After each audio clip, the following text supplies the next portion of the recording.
আর্থিকভাবে ক্যালকুলেশন করি সেটা হচ্ছে প্রাকৃতিক গ্যাস। তবে আমাদের দেশে প্রাকৃতিক গ্যাসের মজুদ এত বেশি নেই। জ্বালানি সংকট রয়েছে এবং জ্বালানি বিভাগ থেকে এলএনজি আমদানি করে সেটাকে ফুয়েল মিক্স করে আমাদেরকে এটা সরবরাহ করে থাকে। এই সরবরাহ করে আমাদের যত পাওয়ার প্ল্যান্ট আছে তার মধ্যে 43% বিদ্যুৎ আমরা উৎপাদন করে থাকি আসলে প্রাকৃতিক গ্যাসের মাধ্যমে। এই 43% বিদ্যুতের উৎপাদন ক্ষমতা হচ্ছে 12,154 মেগাওয়াট।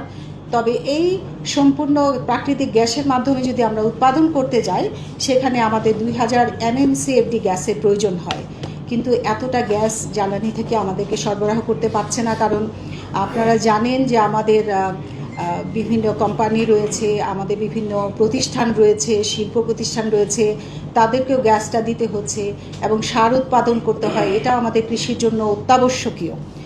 জ্বালানির এই সংকটের কারণে তারা যদি 1200 MMCFD গ্যাসও আমাদেরকে দিতে পারতো তাহলেও আমরা 7200 মেগাওয়াট বিদ্যুৎ উৎপাদন করতে পারতাম অনেক কম পয়সায়, কিন্তু তারা আমাদেরকে 850 থেকে 900 MMCFD গ্যাস দিতে পারছে।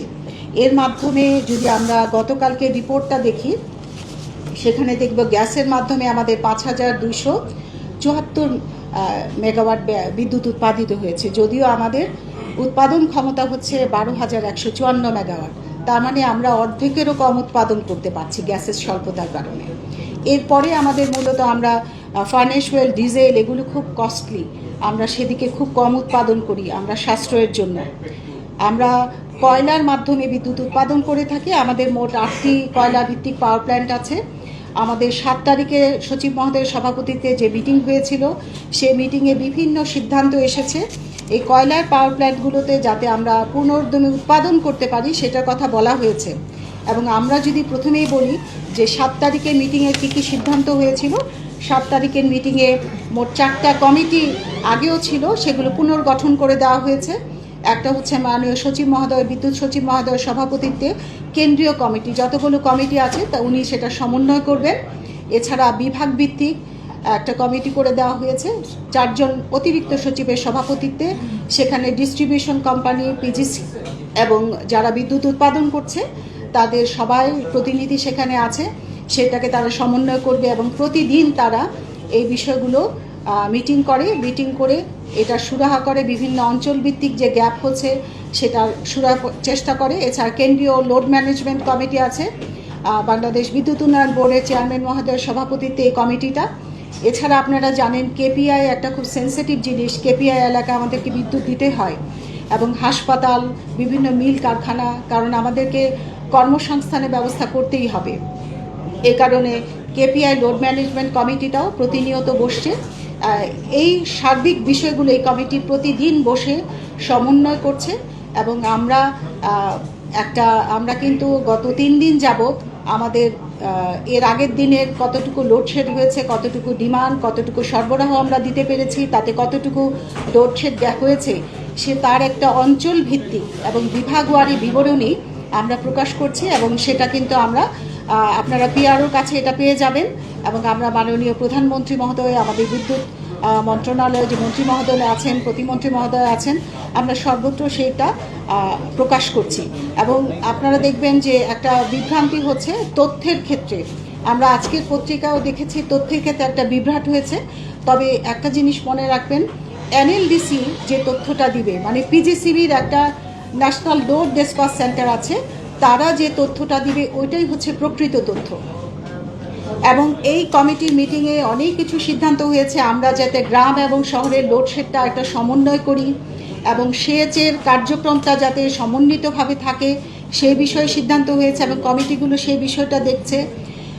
এছাড়া বিভিন্ন ফিডার যাতে লোড নিতে ভারসাম্যহীনতা না হয়, টেকনিক্যাল বিষয় যাতে থাকে, এগুলো আমাদের ডিস্ট্রিবিউশন কোম্পানিগুলোকে, আমাদের জেনারেশন কোম্পানিগুলোকে বলা হয়েছে।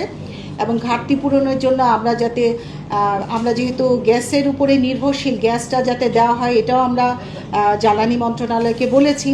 এছাড়া ঘাটতি পূরণের জন্য আমরা কয়লার বিষয়টাও বলেছি এবং রূপপুর পারমাণবিক বিদ্যুৎ কেন্দ্রটার উৎপাদন যদি খুব শীঘ্রই হয় সে বিষয়ে এটা আপনারা জানেন, এটা বিজ্ঞান প্রযুক্তি মন্ত্রণালয়ের আওতায়, এটা আমাদের করণীয় কিছু নেই।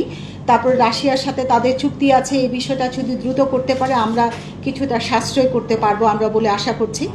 আমরা এখন যদি গত দিনের বিবরণীটা দিই, আমরা কিন্তু 4টা সেগমেন্টে আমরা এই গ্যাপটা বিশ্লেষণ করছি। একটা হচ্ছে আপনারা জানেন যে অঞ্চল ভিত্তিক এবং বিভাগওয়ারি আমরা যে বিবরণীটা প্রকাশ করছি, তার চিত্রটার মধ্যে আমরা 4টা সময়ে এই করে থাকি। একটা হচ্ছে রাত্র 12টায়, কারণ প্রতি ঘন্টায় ঘন্টায় তথ্য নেওয়া হয়, এত তথ্য দিলে পরে আসলে বিভ্রান্তি হবে। এই জন্য আমরা 4টা সময়, রাত্র 12টা, দুপুর 12টা, দুপুর 3টা এবং হচ্ছে রাত্রে 8টা, কারণ আমরা ইভিনিং পিক আর ডে পিক এগুলো বিবেচনা করে থাকি। সব মিলিয়ে আমরা যদি দেখি, গতকালকের বিদ্যুৎ চাহিদা ছিল 15,767 মেগাওয়াট। তো আপনারা জানেন যে আমাদের কিন্তু বিদ্যুৎ উৎপাদন ক্ষমতা অনেক, কিন্তু আমরা আসলে গ্যাসের স্বল্পতার কারণে এবং জ্বালানি স্বল্পতার কারণেই আসলে এটা আমরা করতে পারছি না। আর তেলেরও তো আমাদের ওই মধ্যপ্রাচ্য থেকে আসে, জ্বালানি সংকটের কারণে মূলত আমরা এই বিভ্রাটের মধ্যে পড়েছি। এবং সাপ্লাই ছিল গতকালকে 13,681 মেগাওয়াট, তার মানে 2,086 মেগাওয়াটের মতো আমাদের লোডশেডিং হয়েছিল। আর আপনারা জানবেন যে আগামী যে ফোরকাস্টটা আমরা করেছি আগামী দিনের জন্য, সেটাও কিন্তু একটা ফোরকাস্টিংটা দেখা যাচ্ছে যে আমাদের বিদ্যুৎ জ্বালানি সংকট কিন্তু আগামীকালকে বলতে আজকের কথা আমি বলছি, সেটা প্রায় 17,000-এর মতো। তার মানে গত বছরের তুলনায় এবছরের চাহিদা কিন্তু অনেক বেশি। এটা হচ্ছে কনজামশনে বিভিন্ন ইন্ডাস্ট্রিয়াল জোন বেড়েছে, গরম বেড়েছে, এবং আমরাও সবসময় দেখা যাচ্ছে এসি ব্যবহার করছি বা বিভিন্ন ইলেকট্রনিক ইকুইপমেন্ট ব্যবহার করছি। সার্বিক বিষয় নিয়ে আসলে বিদ্যুৎ চাহিদাটা অনেক বেড়ে গেছে, কিন্তু জ্বালানি সংকটটা অনেক বেশি অসহনীয় পর্যায়ে চলে গেছে। এবং আমরা আজকের এই উৎপাদনের যে প্রজেকশন দেখানো হয়েছে, সেখানে প্রায় 14,000 মেগাওয়াট আমরা বিদ্যুৎ উৎপাদন করতে পারবো। তারপরে কিন্তু দেখা যাচ্ছে প্রায় 3,000 মেগাওয়াট বিদ্যুতের ঘাটতি। এখন আপনাদের মনে প্রশ্ন আসতে পারে যে এতটা বিদ্যুৎ ঘাটতি কেন হবে? এর কারণ হিসেবে আমরা কিছু ফাইন্ড আউট করেছি। সেটা হচ্ছে আমরা দেখেছি যে আমাদের যে কয়লা ভিত্তিক বিদ্যুৎ কেন্দ্র আছে, আমরা বলেছি 8টা, তার মধ্যে আদানি থেকে যে বিদ্যুৎ উৎপাদন আমরা আমদানি করে থাকি তার একটা ইউনিট কারিগরি কারণে সেটা সংকটে পড়েছে। তবে এটা আমরা 28 তারিখে আদানির 26 তারিখে আদানির সেকেন্ড ইউনিটটা ঠিক হয়ে যাবে, আমরা বিদ্যুৎ সরবরাহ পেয়ে যাব। এছাড়া আপনারা জানেন বাঁশখালীতে এসএস পাওয়ারের একটা আইপিপি প্ল্যান্ট আছে, সেখান থেকে একটা ইউনিটের বিদ্যুৎ বিভ্রাটের কারণে প্রায় 650 মেগাওয়াট বিদ্যুৎ আমরা কম পাচ্ছি। সেই বিদ্যুৎটাও আমরা পেয়ে যাব, আশা করছি যে ওটা পেয়ে যাব আমরা 28 তারিখের দিকে। সব মিলিয়ে 28 তারিখ পর্যন্ত আমরা বোধহয় প্রায় 1300 মেগাওয়াট বাড়তি বিদ্যুৎ দিতে পারবো। তার মানে আমরা কিছুটা সাশ্রয় করতে পারবো এবং মানুষকে এই সংকট থেকে কিছুটা নিরসন করতে পারবো।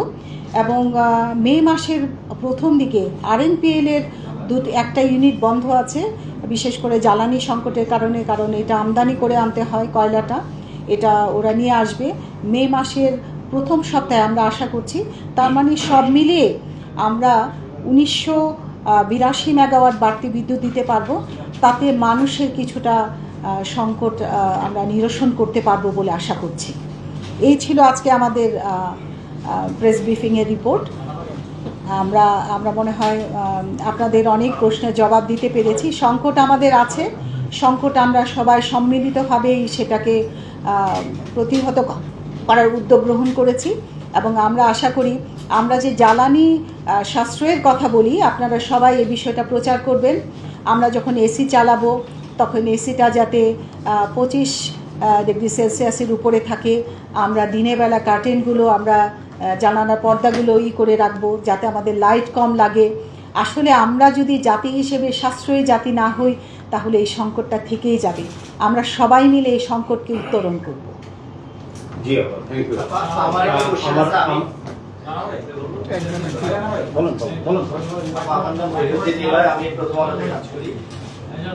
আমার প্রশ্ন হচ্ছে, প্রথমত আপনি যে জ্বালানি সংকটের কথা বললেন, যেমন গ্যাসের বিষয়টা এটা আগে থেকে জানা ছিল যে আমরা চাইলেও গ্যাস বেশি পাবো না, কারণ গত বছরের যে সাপ্লাই তার চেয়ে এবার